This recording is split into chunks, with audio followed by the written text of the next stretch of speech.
ટપાલ અંક છે 1973, 7મો મહિનો 15 તારીખ. એમાં ત્રીજું પાનું છે. એમાં એક પ્રસંગ આપ્યો છે, એ વાંચું છું. એક ગામની અંદર એક શેઠ અને શેઠાણી રહેતા હતા.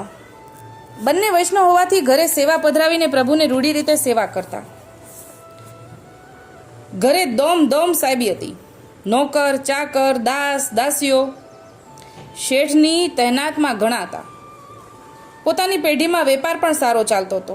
પણ એક કહેવત છે ને કે જે ઘર જાજી લક્ષ્મી તે ઘર નહીં ખાનાર, ગરીબ ઘેર ટોળે મળે જ્યાં નહીં ખાવા ધન. આ પ્રમાણે શેઠને ત્યાં શેર માટેની ખોટ રહી ગઈ, એટલે કે એને સંતાન નહોતું. પણ લક્ષ્મીના મદમાં તે વાતને શેઠને જાજી ચિંતા નહોતી. નિત્ય સવારમાં ઉઠીને નિત્ય કર્મ પતાવીને પ્રભુજીની સેવા રૂઢી રીતે કરતા. શેઠાણી પણ ભાવનાવાળા હતા. તે પણ પ્રભુ સેવામાં શેઠને સારી રીતે મદદ કરતા. આવી રીતે શેઠ શેઠાણી આનંદથી પોતાના દિવસો પસાર કરતા. પ્રભુ સેવા રૂઢી રીતે ઘણા વૈભવથી કરતા. સમયાનુસાર પ્રભુજીને લાડ લડાવતા. ઉત્સવાદિક ઘણા ધામધૂમથી કરતા. આવી રીતે પોતાના સુખના દિવસો વ્યતીત કરતા હતા. ત્યાં તો શેઠ અને શેઠાણીને અવસ્થા દેખાવા માંડી. સાથોસાથ એક સરખા દિવસો કોઈના જાતા જ નથી. સુખની પાછળ દુઃખ તો લાગેલું જ છે. ઠાકોરજી તો મહાન દયાળુ છે, પણ મીણના દાંતથી લોઢાના ચણા ચવરાવે ત્યારે કૃપા કરે. મીણના દાંતથી લોઢાના ચણા ચવરાવે ત્યારે ઠાકોરજી કૃપા કરે. જીવનું ગજુ પ્રભુજીની કસોટીમાંથી પાર ઉતરવાનું છે જ નહીં, પણ પ્રભુ બરાબર કસે છે ત્યારે કૃપા કરે. જેને જેને પ્રભુએ દાન કર્યું છે તેની પૂરેપૂરી કસોટી ઠાકોરજીએ કરી છે. જેમ સુદામાની કેવી હવાલ દશા કરી, આમ છતાંય સુદામાની એ કોઈ જીવની આશા રાખી નથી. તેમણે પોતાની ભક્તિની અને પ્રભુના વિશ્વાસની ટેવ છોડી નહીં, તો પ્રભુએ છેવટે કૃપા કરીને વિપ્રયોગથી ભક્તોને ભઠ્ઠીમાં શેકવા જેવા તાપથી દમે છે. એટલે કે વિપ્રયોગનો તાપ એવો હોય છે ત્યારે જ અનુગ્રહ કરીને દર્શન આપે છે. વળી લૌકિક વૈદિકમાં પણ ભક્તને પ્રભુ શાંતિ નથી આપતા, કારણ કે લૌકિક વૈદિકમાં શાંતિ આપે તો જીવ તેમાં પોરવાઈ જાય અને પ્રભુને ભૂલી જાય. માટે લૌકિક અને વૈદિકમાં બંનેમાં પ્રભુ જીવને ઉત્પાત કરાવે છે.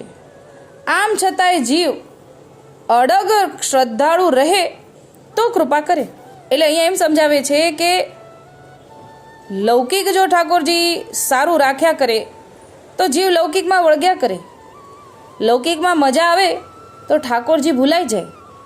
પણ જો લૌકિકમાં મજા ન આવે તો ઠાકોરજી યાદ આવે છે, ઠાકોરજી પરથી શ્રદ્ધા ઉડી જાય છે, જતી રહે છે કે કેમ, એ ઠાકોરજી પરીક્ષા કરે છે.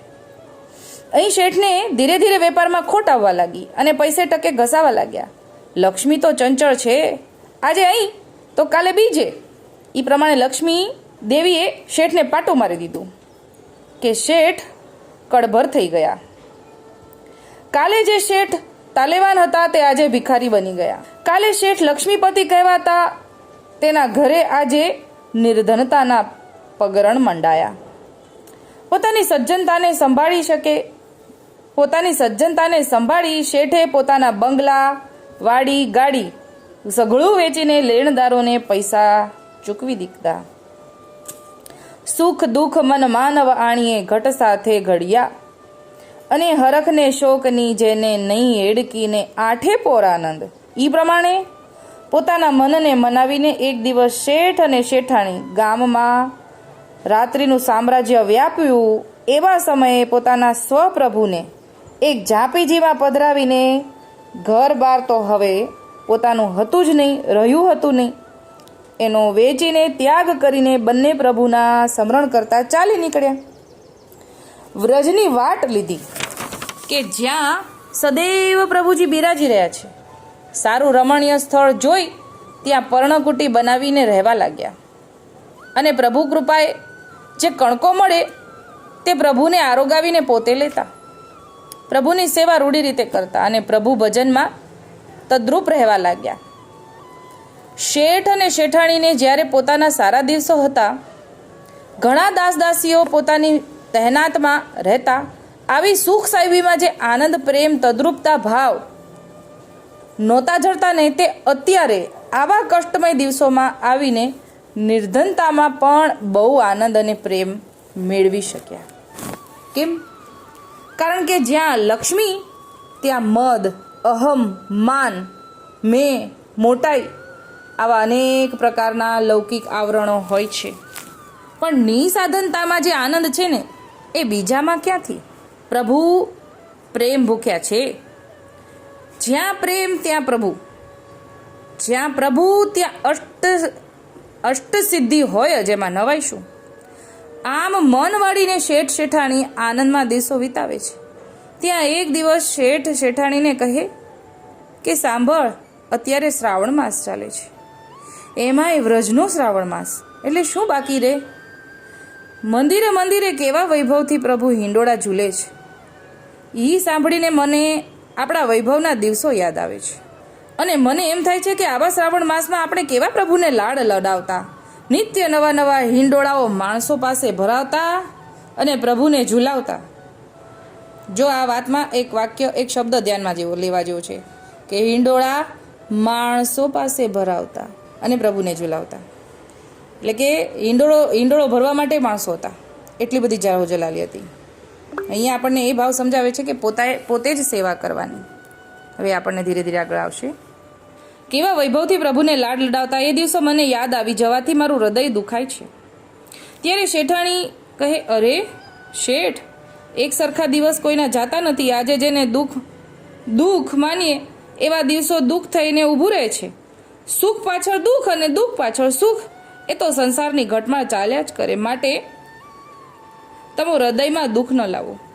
પ્રભુ તો ભાવના ભૂખ્યા છે. પ્રભુ મહેલ બંગલામાં નથી બિરાજતા. પ્રભુ તો પોતાના ભક્તોના હૃદયમાં સદૈવ બિરાજે છે. એને તો 7 માળનો બંગલો અને એક નાની સી પર્ણકુટી બધું સમાન જ છે. પ્રભુ 56 ભોગને નથી ઈચ્છતા, અને જો ઈચ્છતા હોત તો દુર્યોધનના 56 ભોગને ત્યાગ કરીને વિદુરજીની ભાજી શા માટે આરોગી? પદ્મનાભદાસના છોલા કેમ આરોગ્યા? માટે પ્રભુ તો ભાવના ભૂખ્યા છે. માટે તમારા હૃદયમાંથી કળેશને કાઢો, કારણ કે કળેશ તો ચાંદાળનું સ્વરૂપ છે. માટે તમે હૃદયમાં દુઃખ ન લાવો. આજે સાંજે જરૂર આપણે ઠાકોરજીને હિંડોળે ઝુલાવશું ને આનંદ કરશું. શેઠ કે દેવી, તમે હું વાત કરો છો?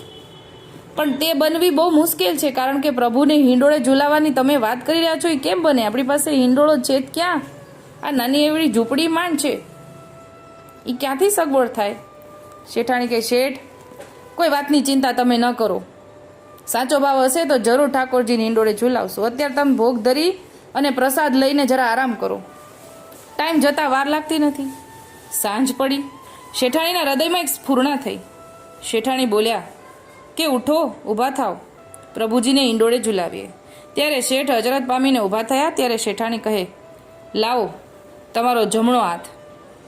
મારા જમણા હાથમાં એક આંકડો ભીડો, પછી હાથમાં વસ્ત્ર ધરીને ઠાકોરજીને પધરાવો, પછી ઠાકોરજીને ઝુલાવીએ.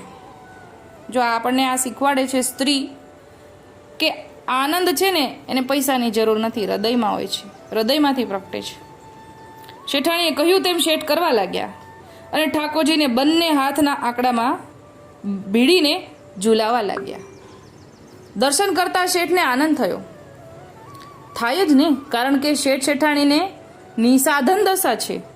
કોઈ લૌકિક આવરણો રહ્યા નથી. અત્યારે પ્રભુ સિવાય કોઈનો આધાર નહોતો. શેઠ શેઠાણી બંને પ્રભુને પ્રેમથી ઝુલાવતા હતા. ઝુલાવતા ઝુલાવતા પ્રેમ મગ્ન બનીને હિંડોળાનું મલારનું પદ બોલે છે. શેઠ અને શેઠાણી ગાય છે. પોતાનું દેહાનુસંધાન ભૂલીને વિરહના અશ્રુ નેત્રોમાં આવી ગયા અને પ્રભુના તન્મય બની ગયા. એવો બંનેનો સાત્વિક ભાવ જોઈને પ્રભુ ખડખડાટ હસવા લાગ્યા. પ્રભુને તો ભાવ પ્રિય છે, માટે ભગવદીનો ભાવ જોઈને પ્રભુ હસે જ ને. આમ પ્રભુને હસતા દેખીને શેઠ વિનંતી કરવા લાગ્યા, અરે પ્રભુ, પ્રાણપતિ, મારા નોધારાના આધાર, તમે જે દિવસે મારી જાહો જલાલી હતી, મારા બંગલામાં સુંદર મંદિર બનાવીને મેં આપને પધરાવ્યા હતા અને આપની સુંદર રીતે અમે સેવા કરતા હતા તો તે સમયે તમે જરા પણ મુસ્કુરાયા નહોતા, અને અહીં તમને આ અસાધારણ એક ઝૂંપડામાં શું સુખ દેઠું જે અમોએ અમારા બંને હાથ ઉપર લઈને ઝૂલાવીએ છીએ, ત્યાં તમે હસવા લાગ્યા અને અમારા ઉપર કૃપા કરી. ત્યારે ઠાકોરજી હસીને બોલ્યા કે શેઠ, હું તો પ્રેમને વશ છું, તમારા વૈભવને વશ નથી. તમારા બાગ બગીચાને બંગલામાં મને જે સુખ નહોતું ને, એ સુખ મને તમારા પ્રેમમાં અને આ પર્ણકુટીમાં વિશેષ છે. હું તો મારા ભક્તોના વિશુદ્ધ પ્રેમનો ભૂખ્યો છું. તમારા દરેક પ્રકારના નાશવંત લૌકિક આવરણો અત્યારે છૂટી ગયા છે.